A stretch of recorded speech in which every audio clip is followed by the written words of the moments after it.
Hey guys, tonight we're setting sail into one of the great quiet mysteries of human history, a story written not on paper or stone, but in the rolling skin of the Pacific itself.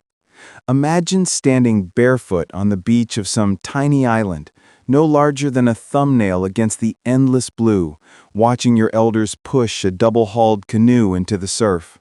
There's no compass, no GPS, not even a single scrap of map. Just you, a few friends, and 1,000 miles of ocean stretching to the next speck of land. You probably wouldn't survive this, to be honest, but the people who first did were among the most astonishing navigators the world has ever seen. So before you get comfortable, take a moment to like the video and subscribe, but only if you genuinely enjoy what I do here. Tell me in the comments where you're listening from tonight and what time it is where you are. Now dim the lights, maybe turn on a fan for that soft background hum, and let's ease into tonight's journey together. You push off, feeling the warm water against your ankles, and the canoe rocks like a living thing. The sails bloom with the first hint of evening wind, that faint salt-sweet breath that always comes just before the stars appear. Out here, the horizon is a perfect circle. The world feels small and infinite at the same time. You look up, and slowly the night sky ignites. This was your ancestors' map, a dome of glittering pinpoints that told stories, directions, seasons, even distances. Each star had a name and a purpose. Polynesian navigators, known as wayfinders, memorized hundreds of them, arranging them into mental lattices that stretched across thousands of miles. They knew when Sirius rose, which path it traced, and which island lay waiting under that celestial trail. No one drew it, no one wrote it down. It lived only in memory. You lean back, listening to the waves slap the hull. The stars above seem to sway with the sea, but to a trained eye, that motion is information. By noting how a star rises slightly left or right of the bow, the navigator can tell exactly which direction you're drifting. It's not superstition, it's astronomy fused with intuition. Historians still argue whether these methods arose independently or through contact with other seafaring cultures, but the evidence suggests Polynesian navigators mastered deep ocean navigation centuries before the Vikings crossed the North Atlantic. You glance at the steersman. He's silent, eyes half closed. He's reading things you can't see: the scent of distant land, the softness of the wind, even the faint phosphorescence in the water. There's a rhythm to it, a kind of heartbeat between man and ocean. And while you're there, drifting under the Milky Way, it hits you. None of this relies on luck. It's a system, a moving geometry of light and tide. Some modern astronomers have tried to chart what those old wayfinders saw. They've built software to track star positions from the tropics, to simulate those night skies. Yet the truth is, no algorithm has quite captured the calm precision of a navigator who closes his eyes and simply feels north. A light joke forms in your drowsy brain. Maybe your phone's recalculating voice would have a nervous breakdown out here, out where every error is wet and fatal. You can picture how the first voyagers must have looked to the rest of the ancient world, mad, brave, or both, pushing off from one volcanic island to find another invisible one. Thousands of miles of emptiness, crossed by instinct, song, and starlight. And as your canoe drifts deeper into the night, you start to sense that these journeys weren't just travel. They were rituals of faith. Each voyage a conversation with the cosmos itself, whispered in the language of wind and wave. The ocean before dawn is a living map, soft, breathing, and faintly blue. You can't see much, but you can feel it. The hull hums with motion. Every ripple presses a secret into your palms where they rest on the wood. You start to notice something strange. The water seems to move in two rhythms, one steady and long, the other shorter, almost playful. Polynesian navigators knew these as different swells, the backbone of the sea. You shift your balance, closing your eyes. If you focus, the canoe tells you where you are. The long, even swell comes from a distant storm hundreds of miles away, the ocean's memory of wind. The smaller one dances at an angle. That's the local breeze. Where they cross, you can sense the direction of an unseen island. It's as if the sea whispers, "This way," but not too far.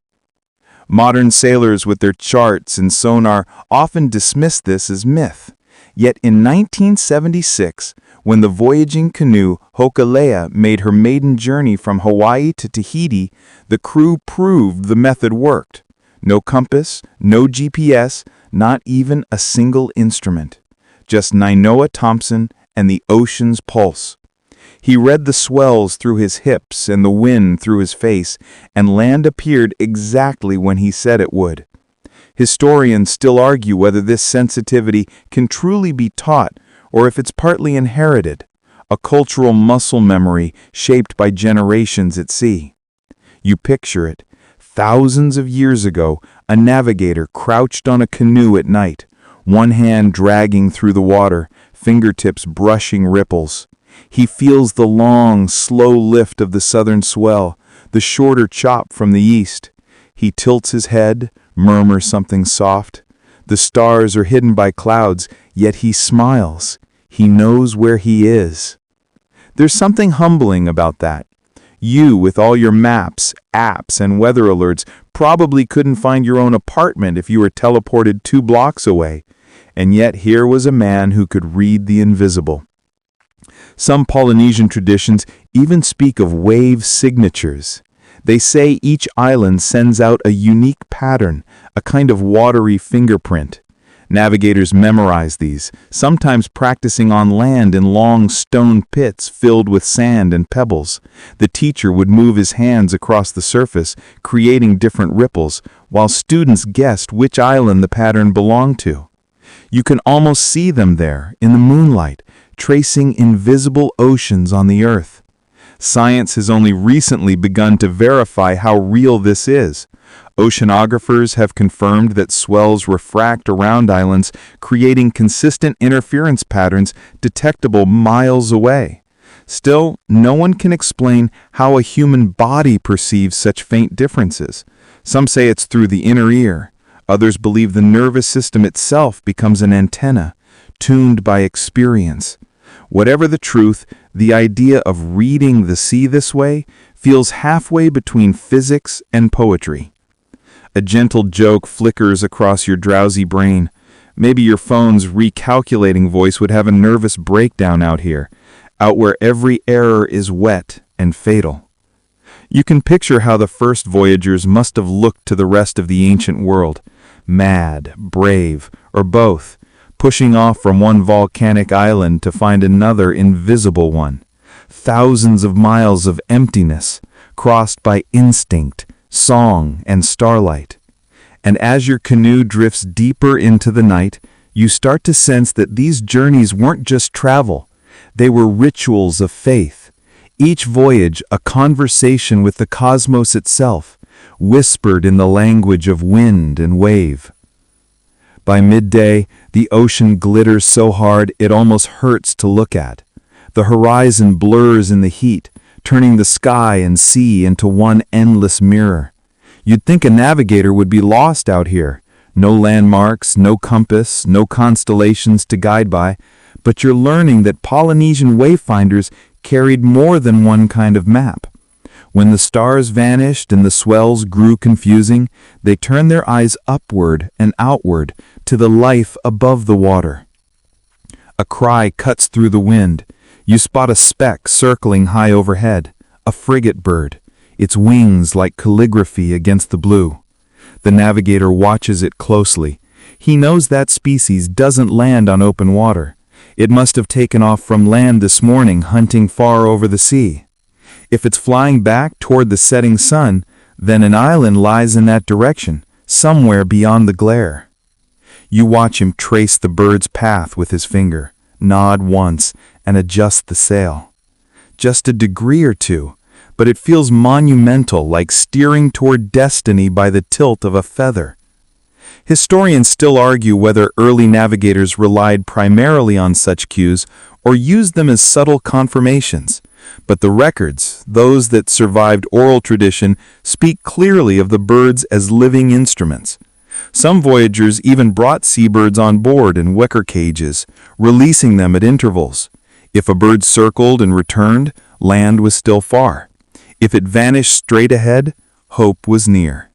You might call it primitive radar, or perhaps just intuition with wings. Even the clouds tell stories.